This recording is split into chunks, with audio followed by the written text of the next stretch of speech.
My name is Lily, and today I am here to share with you a story that still haunts me to this day. This is not just any story.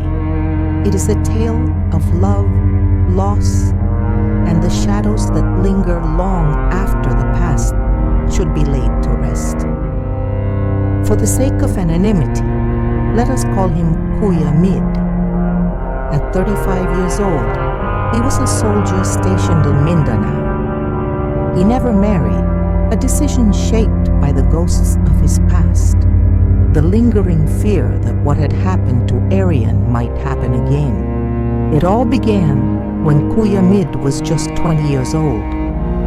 He was the kind of man that the world seemed to favor, blessed with a strikingly handsome face and a well-built physique. Standing at 6 feet 1 inch, he could easily pass for a professional model.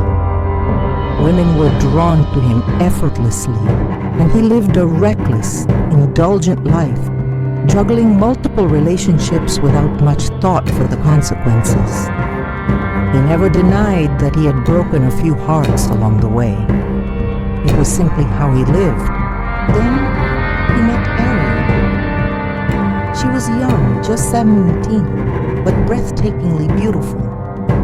Even for someone like Kuya Mid, who was used to being surrounded by attractive women, there was something different about her. She had an innocence, a quiet vulnerability that drew him in.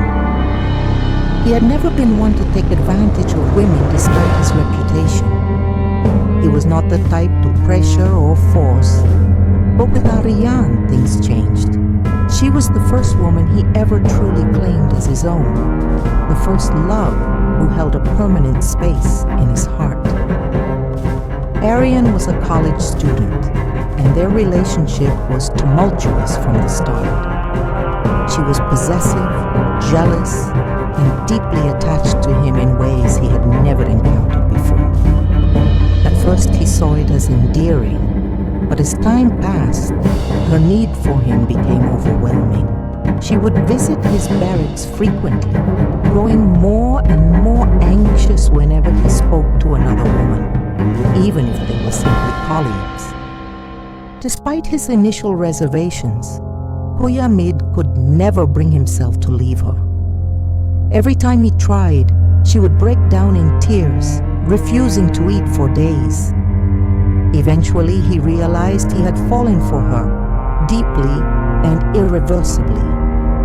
Their relationship, filled with fights and reconciliations, stretched on for a year, building a house, dreaming of the day when Arian would finish school so he could finally marry her. Then came the call to duty.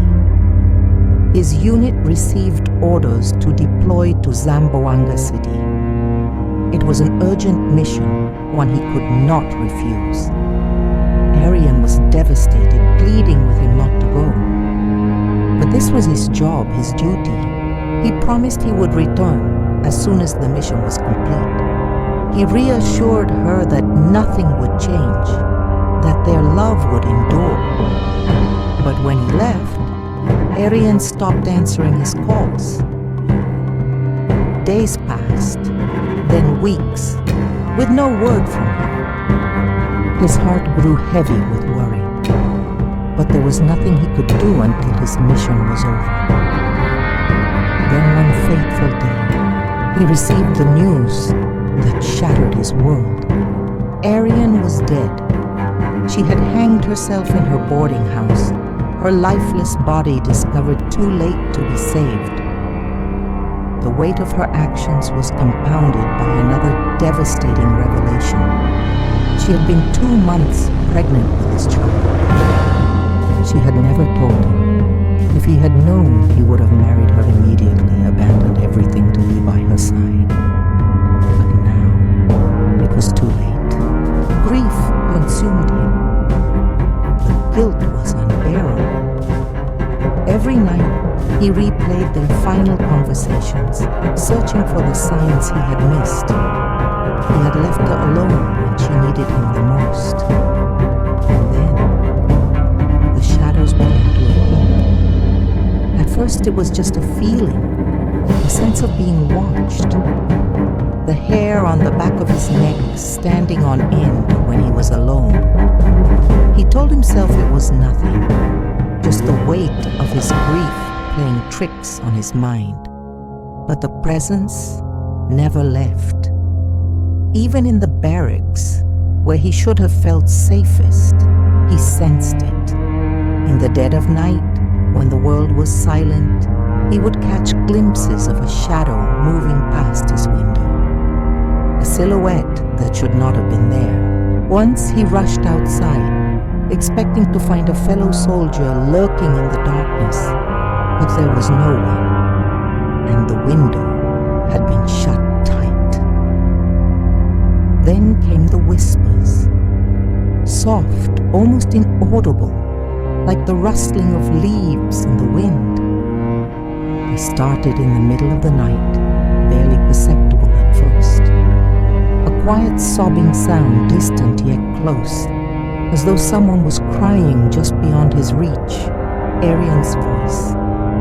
"Mid, why did you leave me?" His blood ran cold. He refused to believe it. It had to be his imagination, his grief manifesting in cruel, haunting ways. But deep down, he knew. Arian was not gone. She was still here, lingering in the shadows, waiting, watching.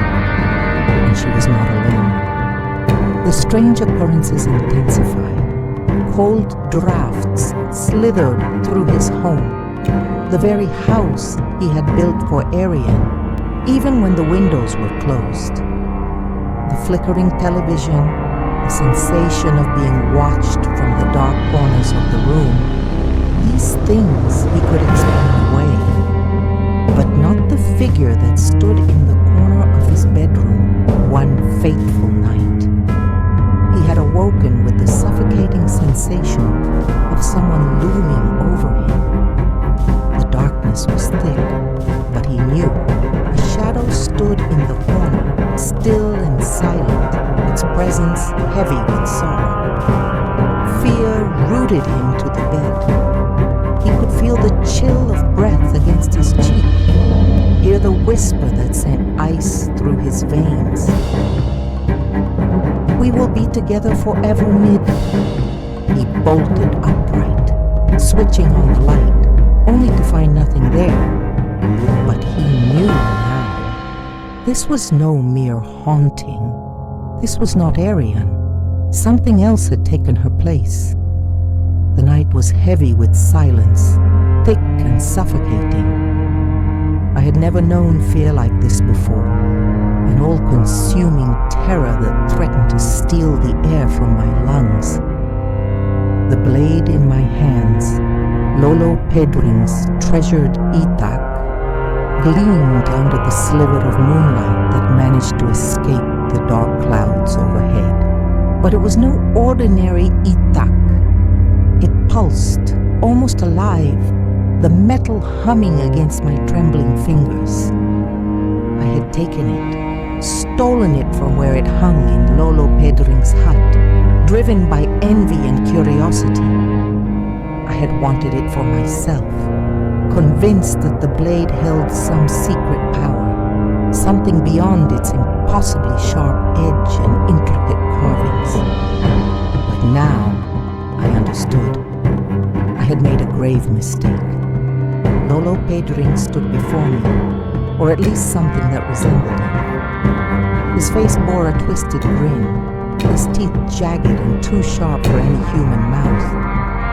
His eyes glowed with something unnatural, something ancient and unrelenting.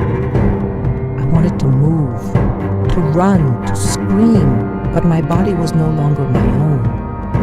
My fingers tightened around the hilt of the itak against my will. "You are the new master of the blade now," he whispered, his voice reverberating through my skull like a death knell. I looked down, and my breath caught in my throat.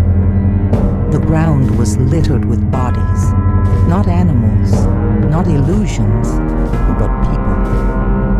Their limbs were mangled, their flesh torn and ragged. Blood pooled around my feet, thick and reeking of iron, and in my hands, the itak dripped with fresh crimson. I gagged, nausea twisting my stomach into knots. Couldn't have done this.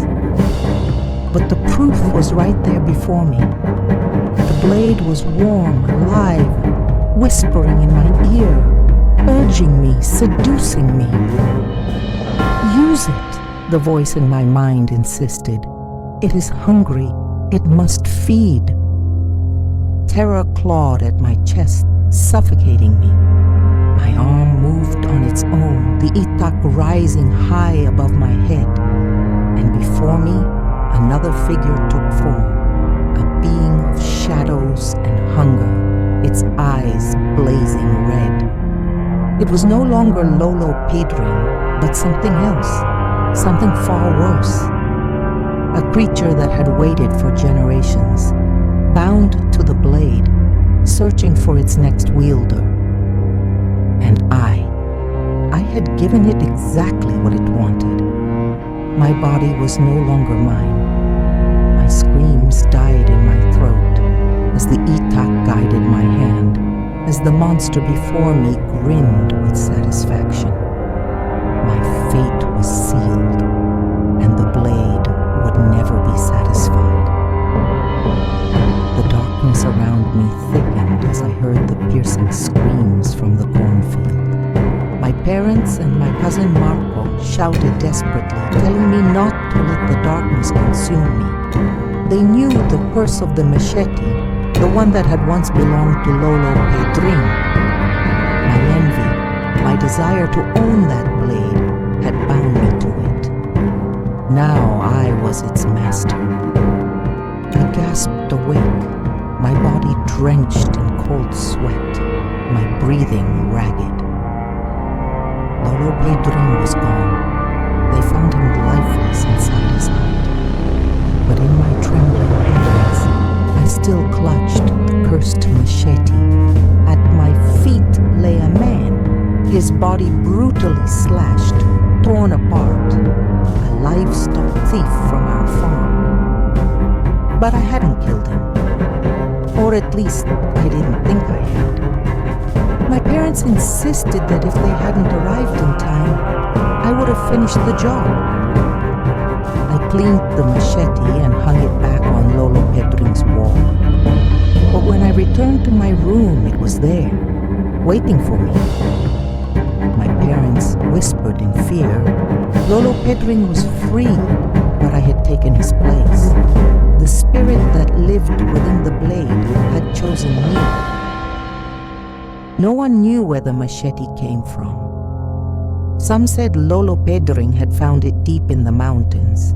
Others claimed it was given to him by an ancient being. What I did know was that I had never used it again. I locked it inside a heavy wooden chest, determined to rid myself of its influence. Yet on nights of the full moon, I could hear something shifting inside the box. Metal scraping against wood. The cursed machete wanted to taste blood again. Shadows lurked outside my room, tall, inhuman, their hands gripping an invisible blade. I knew then that the true master of the machete was no mere human. It was something else, something ancient, something hungry. I swore to never touch the blade again. I had seen what it could do, what it wanted. Envy had led me to this path, and now I was bound to it. I wished more than anything that the machete would disappear, that it would be taken far from me. But deep down, I knew the truth. It would never let me go. Good day, Survivor.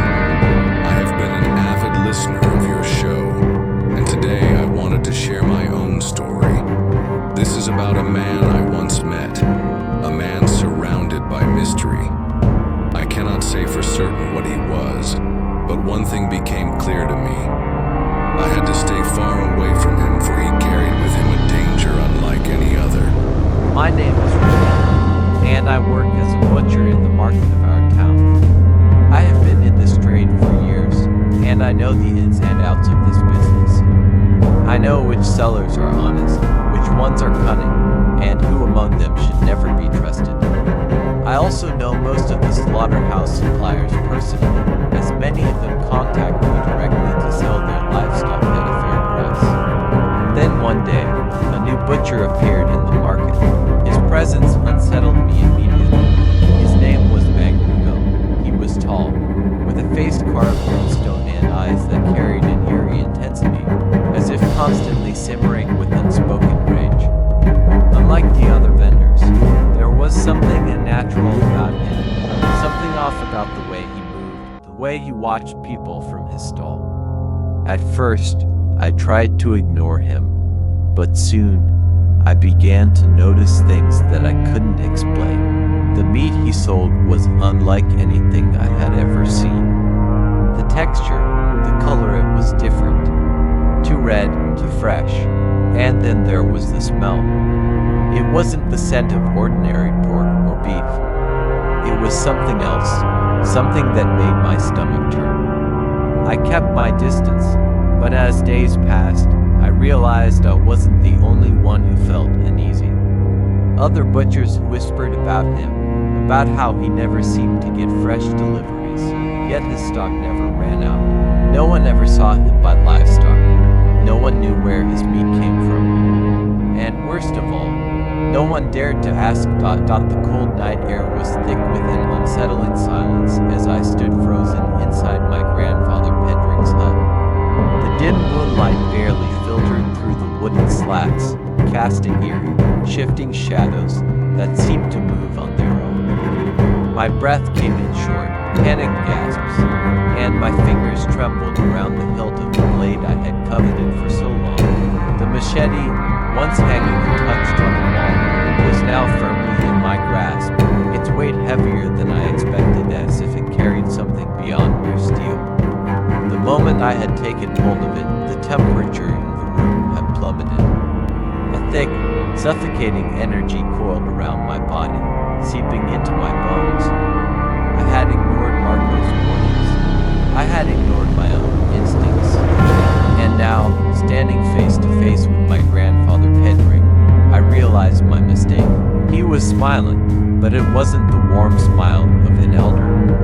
It was something else entirely, something inhuman. His lips stretched too far, exposing his yellow teeth, and his eyes gleamed with an unnatural hunger. It was the expression of a predator that had been waiting, watching, and was finally ready to pounce. You'd think I wouldn't notice. His voice slithered into my ears, low and guttural. You think you could just take it? My mouth was dry, my legs locked in place. I wanted to run, but my body refused to obey. The machete pulsed in my hand, its blade humming with an unseen force. I wanted to let it go, but my fingers wouldn't unclench.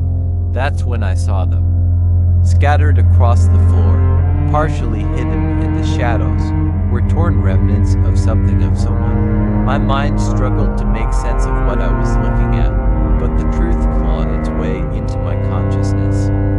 Limbs, torsos, shredded flesh, the stench of blood thickened in my nostrils, mixing with the metallic taste of fear coating my tongue. These weren't animals, these were people.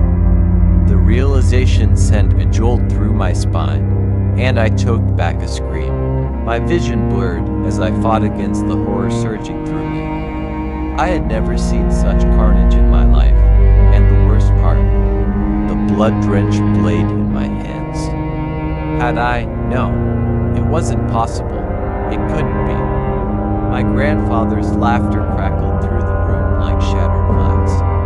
The flickering candlelight distorted his figure, his features warping and twisting as though reality itself was struggling to contain him. You wanted it so badly, he murmured. Now, it's yours. Something warm dripped onto my wrist. I looked down, blood, it oozed from the machete's handle, creeping along my skin like eager fingers. My breaths came faster, more ragged, I had to drop it. I had to let go, but I couldn't. Then, as if compelled by an unseen force, my arm lifted on its own. No, no, no. I tried to resist, but my body no longer belonged to me. My grandfather, the thing that wore his face, watched with gleeful anticipation. The shadows twisted, taking shape. A towering figure emerged from the darkness, its skin blackened like charred wood, its long, jagged claws extending from elongated fingers.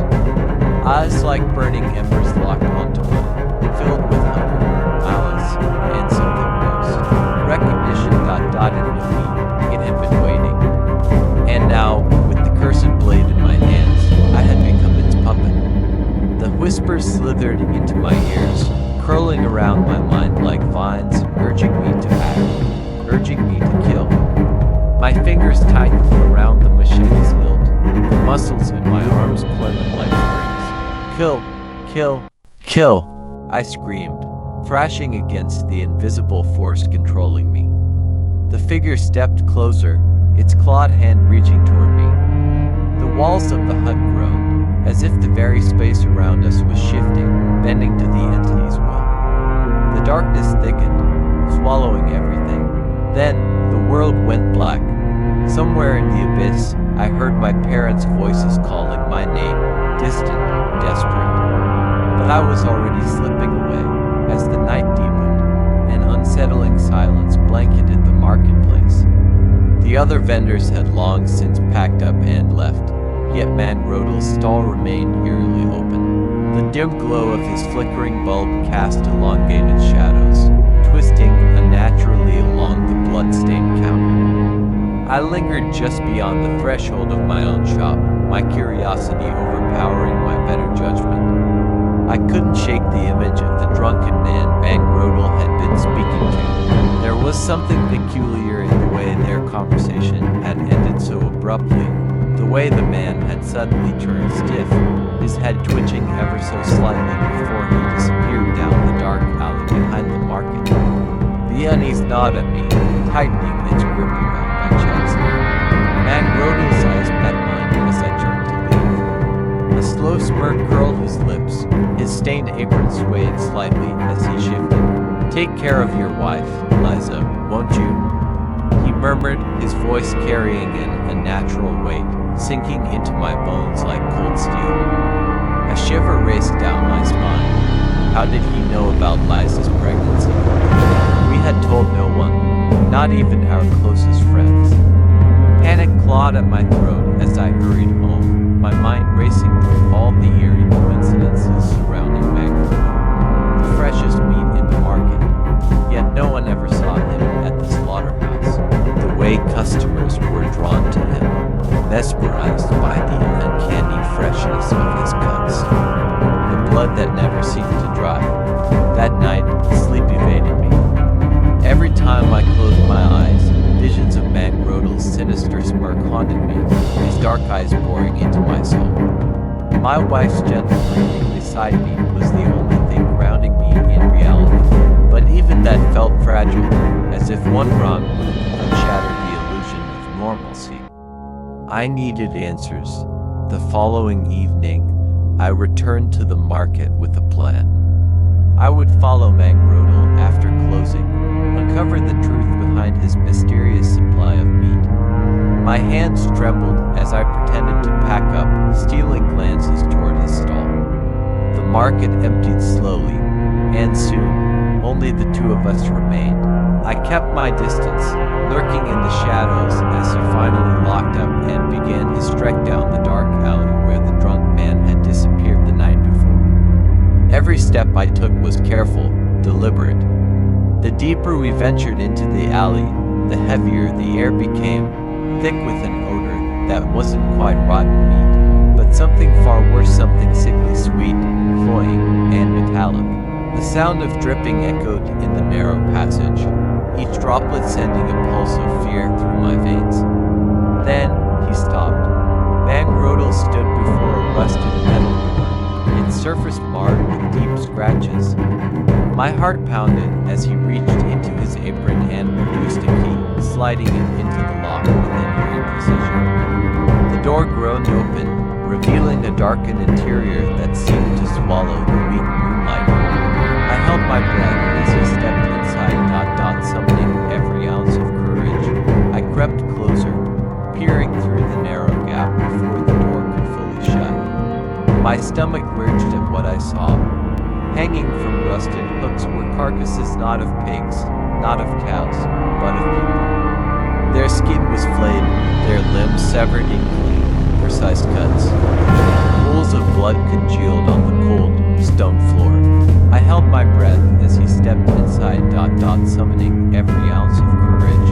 I crept closer, peering through the narrow gap before the door could fully shut. My stomach lurched at what I saw. Hanging from rusted hooks were carcasses not of pigs, not of cows, but of people. Their skin was flayed, their limbs severed in clean, precise cuts. Pools of blood congealed on the cold, stone floor. And in the center of it all, Mangrotle stood with his pristine blade, humming a haunting tune as he prepared another fresh batch of meat for the market. A scream clawed at my throat, but terror had stolen my voice. My vision swam, darkness creeping in at the edges. And then, as if sensing my presence, Mangrotle turned, his cold eyes locking onto mine. "You should have gone home," he whispered, raising his blade.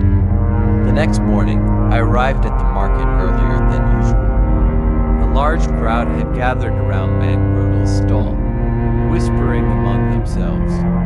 As I approached, I noticed he had even more meat on display than usual. Something about it felt wrong. I couldn't shake the unease growing inside me. And that drunk man from the other night, nowhere to be seen. As the day went on, my wife, Liza, grilled some pork fat, and we decided to have a quick meal. When I reached for the calamansi, I realized we were out. I went to the nearby vegetable vendors to buy more, forcing me to pass Mangrotle's stall again. He stood there, grinning at me, his eyes cold and unsettling. I quickened my pace, hoping to avoid conversation. On my way back, calamansi in hand, I accidentally bumped into someone buying meat from Mangrotle. I stumbled, my bag tore open, and a single calamansi rolled onto his counter, landing directly on a slab of raw meat. What I saw next made my blood run cold. The meat twitched, as if alive. I gasped, my body paralyzed with fear. Mangrotle simply smiled, unbothered, as he casually picked up the contaminated meat and tossed it into his freezer. He showed no anger, no frustration, just that same eerie grin. Shaken, I quickly returned to my stall, but the sickly, iron-rich smell of blood clung to me. Liza wrinkled her nose and demanded I change clothes, saying the stench was unbearable. But this wasn't normal animal blood. It smelled different. Worse. Over the next few weeks, Mangrotle's business boomed. His meat was always fresh, soft, and strangely cheap. More and more customers abandoned us for him. Even the other vendors started to close shop, unable to compete. One night, as I walked home, I passed by Mangrotle's house. That was when I heard it, the unmistakable sound of a cleaver striking something hard.